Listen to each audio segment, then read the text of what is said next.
Un roi, chapitre 12. Roboam se rendit à Sichem, car tout Israël y était venu pour le proclamer roi. Lorsque Jéroboam, le fils de Nébat, l'apprit, il se trouvait encore en Égypte, où il s'était enfui loin du roi Salomon, et c'était là qu'il était installé. On le fit appeler.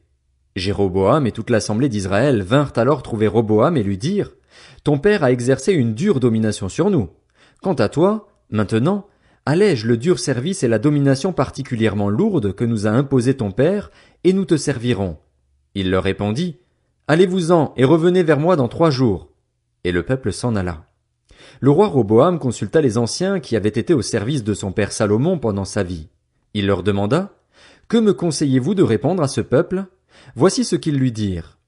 Si aujourd'hui tu as une attitude de serviteur envers ce peuple, si tu te montres à leur service et si tu leur réponds de façon positive en leur adressant des paroles bienveillantes, ils seront pour toujours tes serviteurs. Mais Roboam délaissa le conseil que lui donnaient les anciens et consulta les jeunes qui avaient grandi avec lui et qui faisaient partie de son entourage. Il leur demanda: Que me conseillez-vous de répondre à ce peuple? Ils me tiennent ce langage? Allège la domination que ton père nous a imposée. Voici ce que lui dirent les jeunes qui avaient grandi avec lui. Le peuple t'a tenu ce langage. Ton père nous a imposé une domination particulièrement lourde, mais toi, allège son poids. De ton côté, dis-leur: Mon petit doigt est plus gros que les reins de mon père. Mon père vous a imposé une domination particulièrement lourde, eh bien, moi je la rendrai plus lourde encore. Lui vous a puni avec des fouets, moi je vous punirai avec des fouets munis de pointes. Jéroboam et tout le peuple vinrent trouver Roboam le 3e jour, conformément à ce qu'avait dit le roi: Revenez vers moi dans 3 jours. Le roi répondit avec dureté au peuple. Il délaissa le conseil que lui avaient donné les anciens et leur dit: D'après le conseil des jeunes, mon père vous a imposé une domination particulièrement lourde, moi je la rendrai plus lourde encore. Lui vous a puni avec des fouets, moi je vous punirai avec des fouets munis de pointes. Ainsi, le roi n'écouta pas le peuple. Cela fut en effet conduit par l'Éternel pour que s'accomplisse la parole qu'il avait dite par l'intermédiaire d'Akija de Silo à Jéroboam, le fils de Nébat. Lorsque tous les membres du peuple d'Israël virent que le roi ne les écoutait pas, ils lui répondirent: Quelle part avons-nous avec David? Nous n'avons pas d'héritage avec le fils d'Isaïe. À tes tentes, Israël. Maintenant, occupe-toi des tiens, David. Et Israël retourna dans ses tentes. Les Israélites qui habitaient les villes de Juda furent les seuls qui reconnurent Roboam comme roi. Alors le roi Roboam envoya Adoram, qui était préposé aux corvées, vers les Israélites, mais ils le lapidèrent et il mourut. Le roi Roboam s'empressa de monter sur un char pour se réfugier à Jérusalem. C'est ainsi qu'Israël s'est détaché de la famille de David jusqu'à aujourd'hui. Lorsqu'ils apprirent que Jéroboam était de retour, les Israélites le firent venir à leur assemblée et ils le proclamèrent roi sur tout Israël. Ils ne suivirent pas la famille de David, à la seule exception de la tribu de Juda. À son arrivée à Jérusalem, Roboam rassembla toute la communauté de Juda et la tribu de Benjamin, soit 180 000 hommes d'élite aptes à la guerre, pour qu'ils combattent contre la communauté d'Israël afin de la ramener sous sa domination, lui qui était le fils de Salomon. Mais la parole de Dieu fut adressée à Shemaéja, l'homme de Dieu. Parle à Roboam, le fils de Salomon et le roi de Juda, ainsi qu'à toute la communauté de Juda et de Benjamin et au reste du peuple. Annonce-leur: Voici ce que dit l'Éternel. Ne montez pas faire la guerre à vos frères, les Israélites. Que chacun de vous reparte chez lui, car c'est de moi que vient cette situation.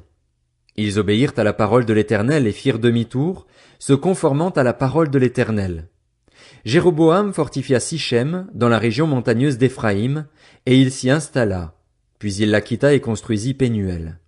Jéroboam dit dans son cœur: La royauté pourrait bien désormais revenir à la famille de David. Si les membres de ce peuple montent à Jérusalem pour faire des sacrifices dans la maison de l'Éternel, leur cœur retournera à leur seigneur, à Roboam, le roi de Juda. Ils me tueront alors et retourneront à Roboam, le roi de Juda. Après avoir demandé conseil, le roi fabriqua 2 veaux d'or et dit au peuple: Cela fait assez longtemps que vous montez à Jérusalem. Israël, voici tes dieux qui t'ont fait sortir d'Égypte.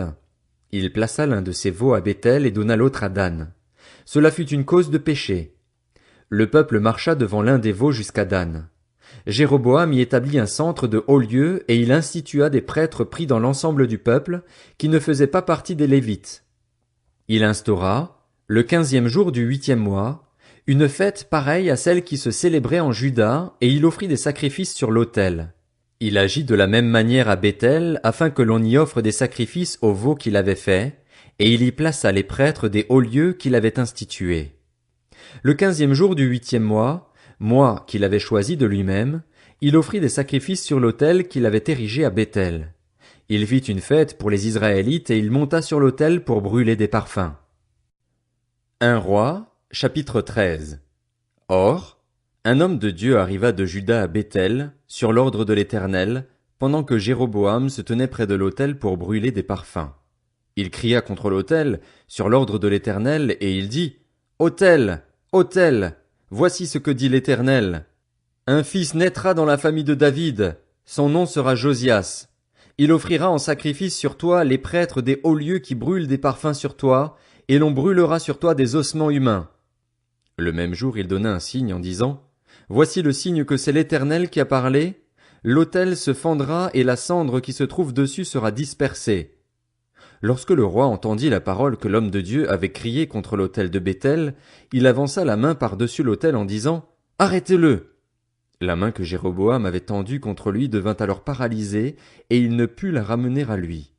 L'autel se fendit et la cendre qui se trouvait dessus fut dispersée, conformément au signe qu'avait donné l'homme de Dieu sur l'ordre de l'Éternel. Alors le roi prit la parole. Il dit à l'homme de Dieu, Implore l'Éternel, ton Dieu, et prie pour moi afin que je puisse retirer ma main. L'homme de Dieu implora l'Éternel et le roi put retirer sa main, qui redevint comme avant.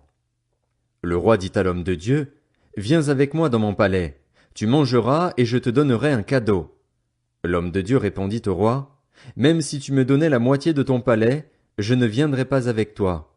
Je ne mangerai rien et je ne boirai rien à cet endroit, car voici l'ordre qui m'a été donné dans une parole de l'Éternel.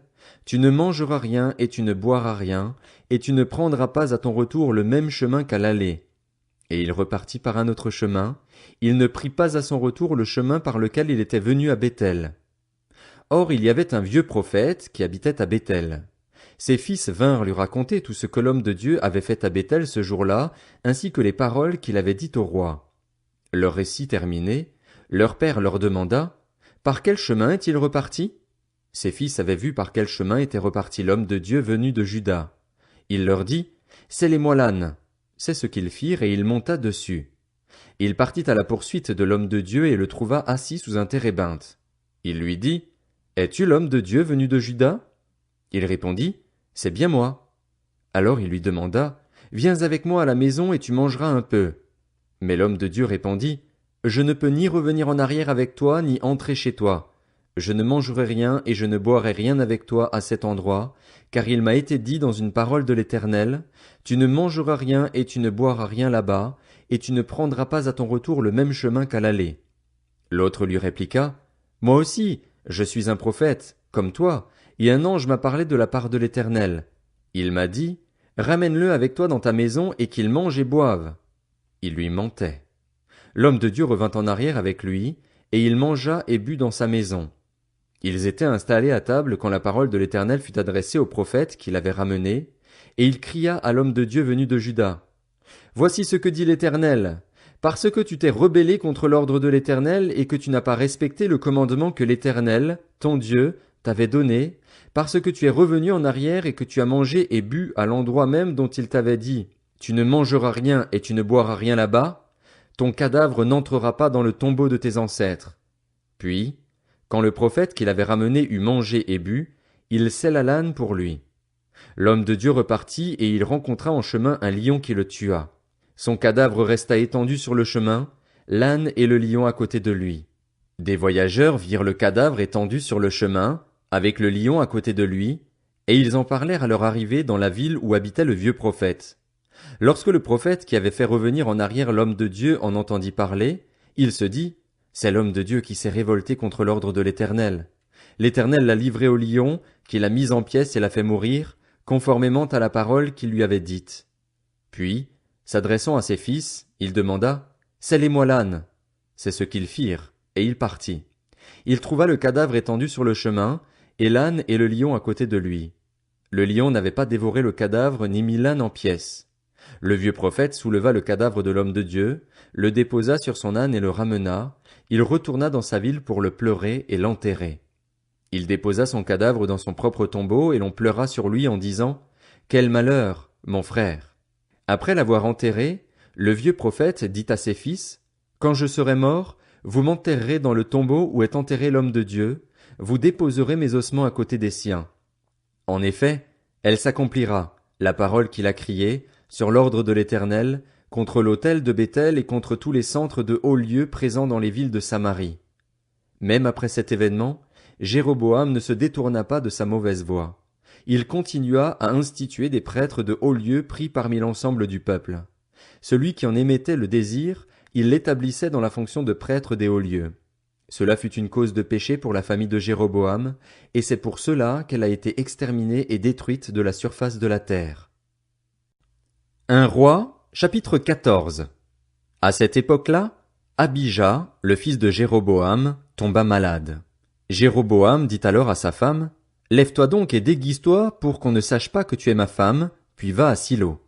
C'est là que se trouve Akija, le prophète qui m'a dit que je serais roi de ce peuple. Prends avec toi 10 pains, des gâteaux et un pot de miel et entre chez lui. Il t'annoncera ce qui arrivera à notre enfant. C'est ce que fit la femme de Jéroboam. Elle se leva, alla à Silo et entra dans la maison d'Akija. Celui-ci ne pouvait plus voir, car il avait le regard fixe par suite de la vieillesse. L'Éternel avait dit à Akija: La femme de Jéroboam va venir te consulter au sujet de son fils, parce qu'il est malade. Tu lui parleras de telle et telle manière. Quand elle arrivera, elle se fera passer pour une autre. Lorsqu'Akija entendit le bruit de ses pas, au moment où elle franchissait la porte, il dit: Entre, femme de Jéroboam. Pourquoi veux-tu te faire passer pour une autre? Je suis chargé de t'annoncer des choses dures. Va dire à Jéroboam: Voici ce que dit l'Éternel, le Dieu d'Israël.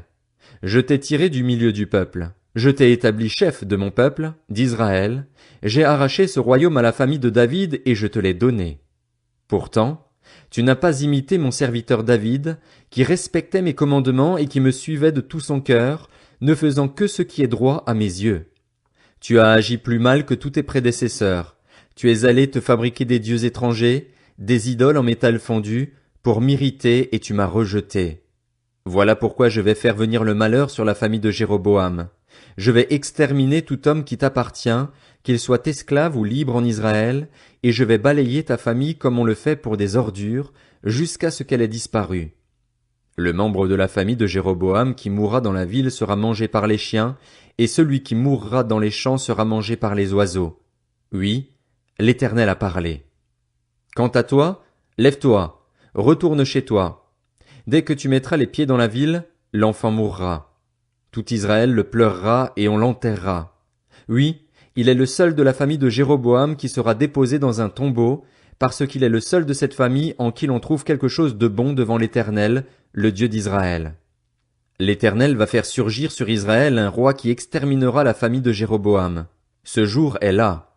Et n'est-ce pas déjà ce qui arrive? L'Éternel va frapper Israël et il connaîtra le même sort que le roseau ballotté par l'eau.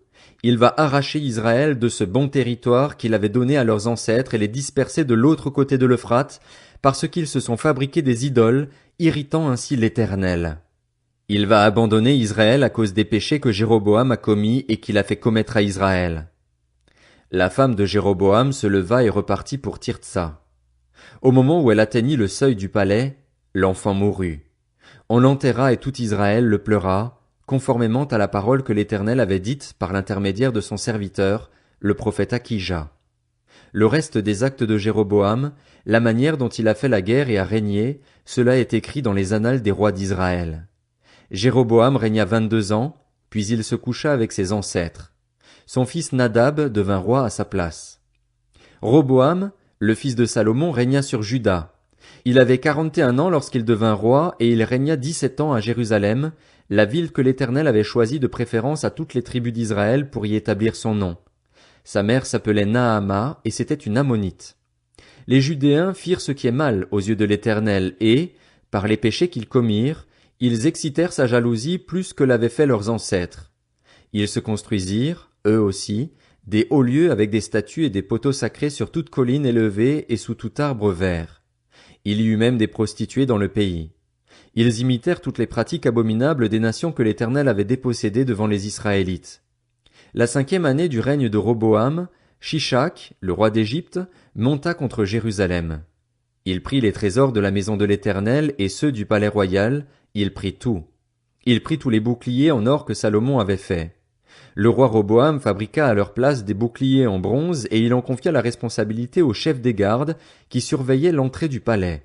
Chaque fois que le roi se rendait à la maison de l'Éternel, les gardes les portaient. Puis il les rapportait dans la salle des gardes. Le reste des actes de Roboam, tout ce qu'il a accompli, cela est décrit dans les annales des rois de Juda. Il y eut toujours guerre entre Roboam et Jéroboam.